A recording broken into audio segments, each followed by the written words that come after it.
دائما مباشرة عبر شاشات القناة الرياضية مختلف قنوات الشركة الوطني دعوة التلفزة حافلة المنتخب الوطني الآن بعدما جابت شوارع مدينة سلا مرورا عبر حي السلام الآن عبر باب المريصة ثم عبر قنطرة الحسن الثاني التوجه مباشرة للضفة الأخرى للعاصمة الرباط.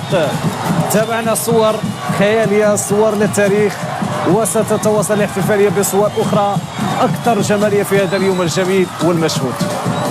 أكيد فسلا الرباط والعدوتين هي مدينة تسوى الإنجاز الذي حققه المنتخب الوطني المغربي بالطبع ديالو كيبغي يقدم أشياء رائعة، كيبغي يرد جميل، وهذا هو اللي كنشوفوه اليوم.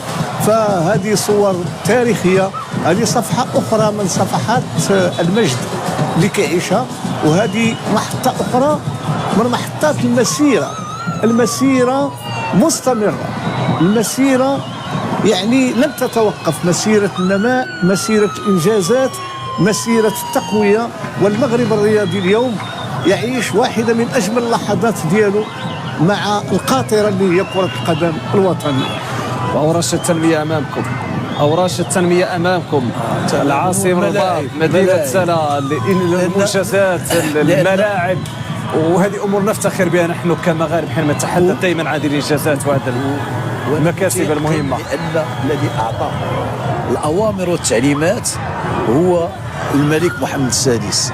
اللحظة اللي كيمر فيها، لأنك هذاك هو الممر اللي كيمر فيه، فمن خلال شوف ماشي غير كرة القدم، فجميع الرياضات، هناك كرة السلة، هناك كرة اليد، وملاعب كبيرة للقرب وملاعب صغيرة.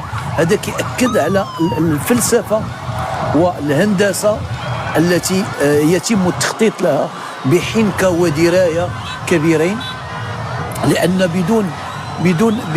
بدون تخطيط وبدون استراتيجية لا يمكن أن يتحقق أي شيء.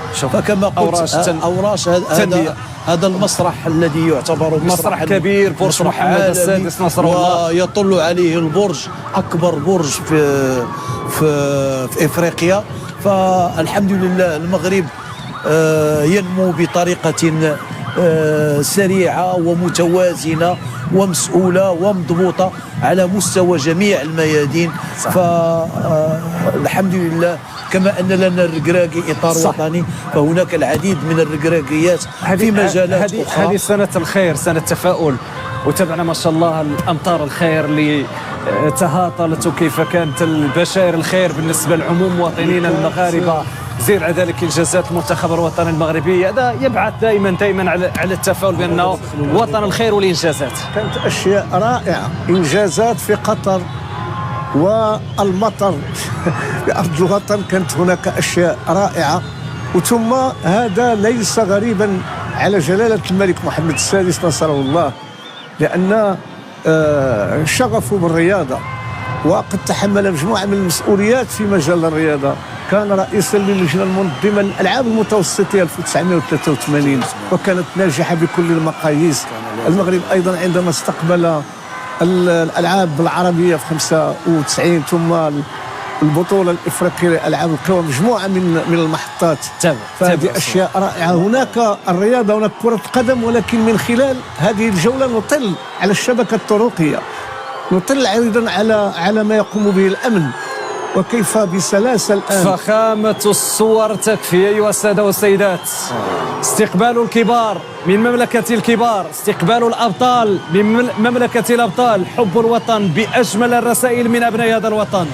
تابعوا قاسمهم المشترك، حبهم لوطنهم ولكل ما له ارتباط بهذا الوطن الغالي، حبهم للمغرب، حبهم لكل قضايا هذا الوطن، حبهم لحامي الأمة والدين أمير المؤمنين جلالة الملك محمد السادس نصره الله وأيده.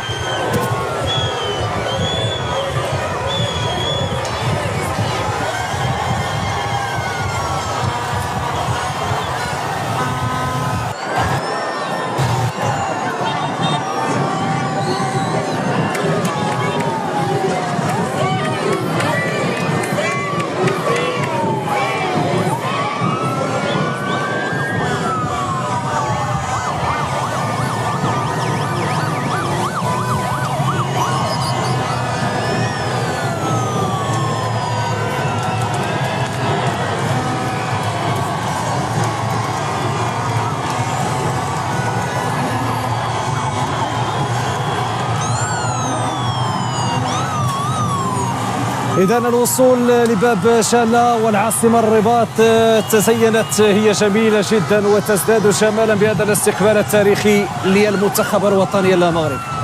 هي مدينة أنوار، ولكن هذه مصابيح أخرى انضافت إلى باقي الأنوار التي تتزين بها مدينة الرباط. هي في الحقيقة هؤلاء الشباب هم شباب أضاءوا مدينة الرباط وأضاءوا المغرب أولا بجهدهم وبمثابرتهم وبروح انتمائهم إلى هذا الوطن العزيز. فاكتب يا تاريخ هذه المشاهد الرائعة، اكتبوا يا مدونين ويا مؤرخين على أن المغرب الحمد لله شامخ وسيظل شامخا إلى أن يرث الله الأرض ومن عليها. ومن أرض الملاحم نقدم لكم واحدة من ملاحم ارتباط الشعب بالوطن، ارتباط الشعب بالملك محمد السادس نصر الله الآن عبر شارع محمد الخامس. الآن عبر شارع محمد الخامس استهوته شارع محمد الخامس. قلت لك أبو سل استهوته المشاهد ونسي أسئلتك. لأن لا يمكن لمغربي وطني، أنا أحب بلدي كباقي المواطنين. شوف هذه الأعداد القياسية. ساحة البريد، ساحة البريد الآن نخليو الصور والآزج.